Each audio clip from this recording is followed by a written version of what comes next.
السلام علیکم بھائی جان، کیا سین ہے؟ چکر یہ ہے بھائی کہ پاکستان ایک کے بعد ایک مشکل در مشکل زمین میں دھنستا چلا جا رہا ہے۔ عوام جو ہے اس کو بیچاری کو اپنی روٹی اور پانی کی اس سے فرصت نہیں ہے۔ سیاستدان جو ہیں انہیں اس سے فرصت نہیں ہے کہ میں کسی طریقے سے مریم نواز کا، حمزہ شہباز کا، بلاول بھٹو کا فیوچر سیکیور کر لوں۔ ویسے قاسم اور سلیمان کہنے لگا تھا، لیکن فی الحال جو ہے وہ عمران خان خود جو ہے وہ 40 سال کے چھٹلے بنے پھر رہے ہیں، تو عمران خان اپنا ہی فیوچر سیکیور کرنے تو بڑا ہے۔ لیکن خیر، پاکستان کے جو مسائل ہیں معاشی اعتبار سے اور زرعی اعتبار سے اور الغرض ہر فیلڈ کے اندر اس کو فی الحال کوئی ایڈریس نہیں کرتا۔ میں بڑی دیانتداری سے اس پر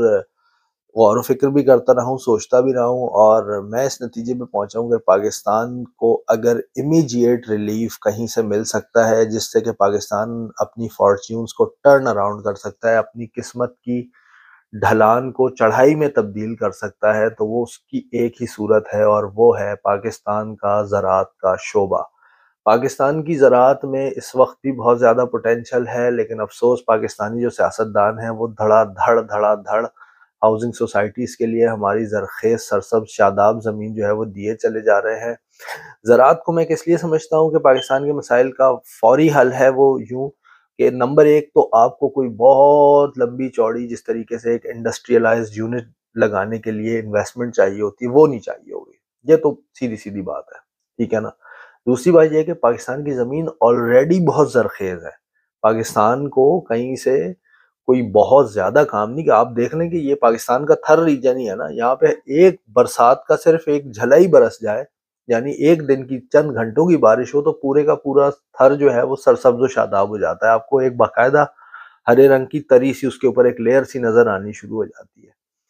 تو آپ کو اب کام کرنا چاہیے واٹر کنزرویشن کے اوپر۔ واٹر کنزرویشن کے اوپر بھی آپ کو انویسٹمنٹ کی ضرورت نہیں ہے بھائی، یہ کام آپ کمیونٹی بیس پہ کر سکتے ہیں۔ آپ 4-4 5-5 گاؤں کو ایک کیچمنٹ ایریا دیں، جو آپ کے برساتی نالے ہوتے ہیں ان کے اوپر آپ ان کو سینڈ ڈیم بنا کے دیں، جو کہ کمیونٹی بیسڈ سینڈ ڈیم ہو۔ اور وہ ڈیم بیسیکلی یہ ڈیم نہیں ہوگا جیسا ہب ڈیم ہے یا تربیلا ڈیم ہے، وہ بنیادی طور پہ کیا یہ جاتا ہے کہ جو سیلابی ریلا گزر رہا ہوتا ہے یا جو برساتی ریلا گزر رہا ہوتا ہے پانی کا نالے سے، اس کے آگے ایک چھوٹا سا بند بنایا جاتا ہے۔ اس بند سے یہ ہوتا ہے کہ پانی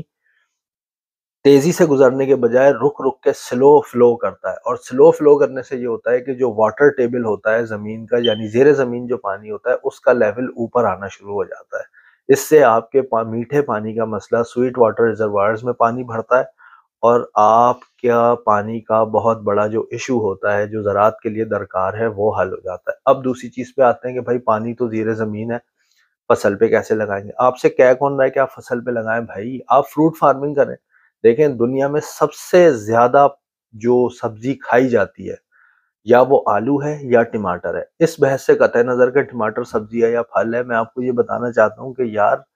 کینیا دنیا کا ایک ملک ہے۔ آج سے 10 سال پہلے کینیا کے اندر، کینیا ایرڈ زون ہے، بارش بہت زیادہ ہوتی ہے، لیکن ذرا یعنی ایک ہفتے 2 ہفتے میں ہی جتنی بارش سال کی ہوتی ہے نا وہ برس جاتی ہے۔ تو وہاں پہ ہوتا یہ تھا کہ پانی سارے کا سارا پڑ کے اور ضائع ہو جاتا تھا، کسان کے پاس پانی نہیں ہوتا تھا، وہ بیچارے ہل بوائی کر کے جب تک بیٹھتے تھے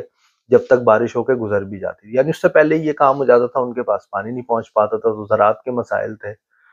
تو کینیا میں ایک نئی حکومت آئی جو میرے خیال سے اس وقت بھی رول وہی کر رہے ہیں۔ انہوں نے یہ کہا کہ بھائی ہم آپ کو ویژن دیتے ہیں کہ 2025 تک دنیا میں جو ٹماٹر کھایا جائے گا نا وہ کینیا میں اگا ہوا ہوگا۔ جو لوگ آج پاکستان سے باہر رہتے ہیں نا، مثال کے طور پہ یورپ میں رہتے ہیں، کینیڈا میں رہتے ہیں، یو ایس میں رہتے ہیں، سعودیہ میں رہتے ہیں، تو وہ اپنی دکانوں پہ جائیں، لوکل سٹورز پہ بڑوں پہ، اور دیکھیں گے وہاں پر جو ٹماٹر آ رہا ہے وہ کس ملک سے آ رہا ہے، اور تصویر کھینچ کے ہمیں بھیج دیں۔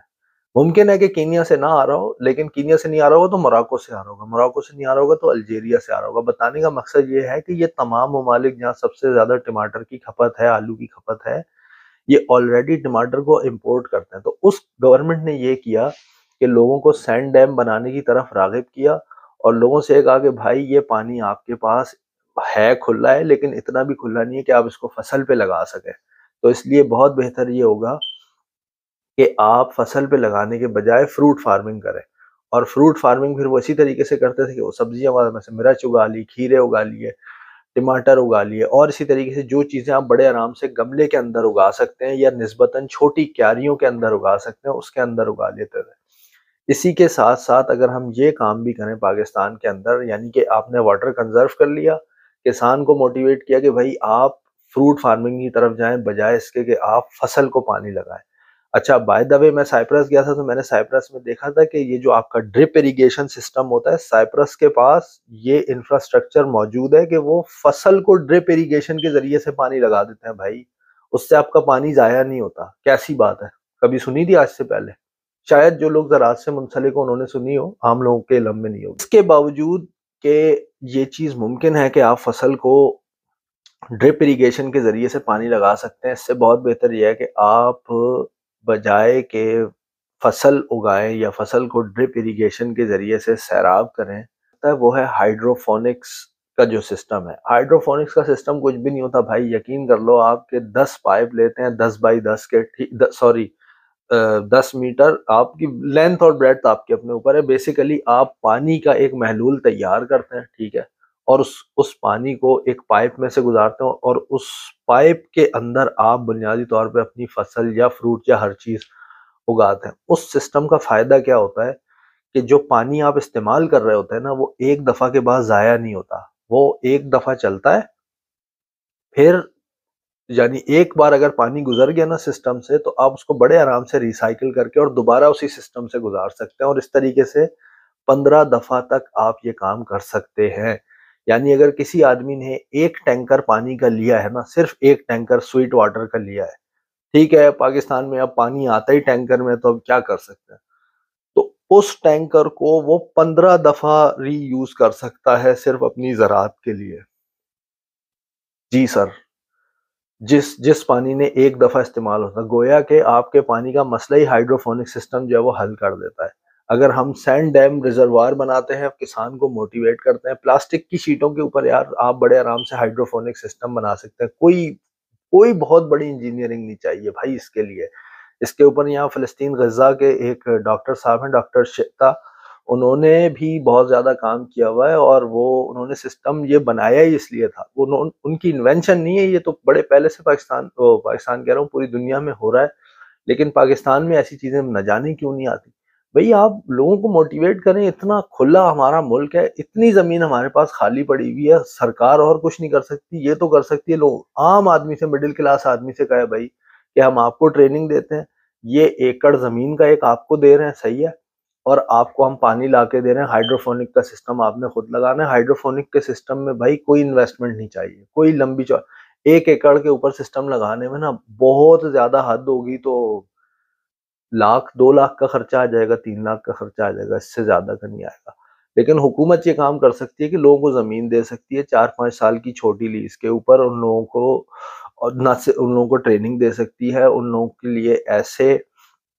یعنی کہ سپلائر سے ان کو لنک اپ کرا سکتی ہے جو انہیں سسٹم بھی لیز کے اوپر بنا کے دے دیں گے، ہاں بھائی ٹھیک ہے آپ ایک ساتھ ہمیں پیسے نہ دو، 5 سال کے اندر تھوڑے تھوڑے کر کے دے دینا، لیکن حکومت فالو اپ کرے۔ یہ نہ ہو کہ ایک ایکڑ کے اوپر جو ہے وہ اپنا پہلے ہائیڈروفونک سسٹم کے لیے زمین لیں لوگ، اور پھر ہائیڈروفونک سسٹم کے بجائے وہاں گھر بنا کے اور 100-200 سیکیورٹی گارڈ لے کے اور اس کی جو ہے لیز سرکار سے جو ہے وہ منظور کرا کے اور رہنا شروع کر دیں۔ یہ ایک ایسا کام ہے جو پاکستان کے اندر ہو سکتا ہے، جو دنیا کے اندر غذائی قلت پیدا ہونے جا رہی ہے، خطرناک بحران آنے والا ہے، اس کو ایڈریس کرتے ہوئے، اس کو زیر نظر رکھتے ہوئے اگر ہم ان خطوط کے اوپر کام کریں تو پاکستان کے اندر دیکھیں، زراعت آپ کو 1 سال کے اندر ریٹرن دے دیتی ہے، یہ واحد شعبہ ہے دنیا کا، بڑی بڑی انڈسٹریز آپ کو 1 سال کے اندر ریٹرن نہیں دے دیتی۔ مثال کے طور پہ آپ آج لا کے فوکس ویگن کا پلانٹ لگا لیتے ہیں پاکستان میں، پہلے تو یہ بتائیں آپ اس کی بجلی کہاں سے پوری کریں گے؟ پھر دوسری بات یہ ہے کہ جو made in Pakistan Volkswagen ہوگی اس کو ٹائم لگے گا دنیا کے اندر اپنی سپیس بنانے میں، فوکس ویگن اتنا ہی ٹرک اتنی گاڑیاں ہمارے یہاں سے بنائے گا نا جتنے کی اسے ورلڈ اوور ضرورت ہوگی۔ یہ اور بات ہے کہ فوکس ویگن بہت بڑا گروپ ہے، صحیح ہے، لیکن وہ جب آئیں گے تو وہ اپنی شرائط کے اوپر آپ کے ملک میں آ رہے ہوں گے۔ جب زراعت میں آپ پیسہ لگائیں گے تو آپ کو کسی کی ماننی، کسی کی سننی نہیں پڑے گی، آپ اپنی شرائط کے اوپر، زراعت کے اوپر پیسہ لگا رہے ہوں گے، ایک چیز۔ دوسری چیز، اہم چیز یہ ہے کہ رائٹ ناؤ یہ بہت ہاٹ ٹاپک ہے کہ بھائی ملک یعنی دنیا کے اندر جو ہے گلوبل وارمنگ کی وجہ سے سچویشن خراب تر خراب ہوتی جا رہی ہے. ہمیں زیادہ جو ہے وہ شادابیت کی طرف جانا چاہیے، زیادہ سبزے کی طرف جانا چاہیے، زمین کو زیادہ یوٹیلائز کرنا چاہیے، بجائے اس کے کہ ہم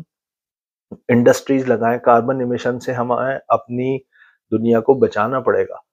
تو اس کے لیے ہمیں پوری دنیا سے فنڈنگ بھی بڑے آرام سے مل جاتی ہے اگر ہم اس زرعی ریولوشن کی طرف جاتے ہیں تو. لیکن وہی بات ہے نا بھائی کہ یہ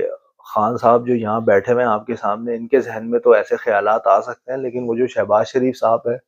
اگر وہ ان خطوط پہ سوچنا شروع کر دیں گے تو پھر مریم کی سیاست کون بچائے گا، سلیمان کی زمینیں کون بچائے گا، اسحاق ڈار کی جو جائیداد ضبط ہو گئی تھی نیب کے ذریعے سے اس کو کون چھڑوائے گا. سر یہ ہمارا ملک ہے، یہ ہم لوگ ہیں، ہم اس کو تبدیل کر سکتے ہیں، کوئی اور تبدیل نہیں کر سکتا. ویڈیو آپ نے دیکھی، دیکھنے کا بہت شکریہ. اگر کوئی بات میری بری لگ گئی ہو تو معذرتی میں آپ سے کر سکتا ہوں، اور بندے بشر ہے بھائی، غلطی کا پتلا انسان کیا کر سکتے ہیں. لائک شیئر سبسکرائب کرنا نہ بھولیے گا. اگلی ویڈیو تک کے لیے اللہ نگہبان.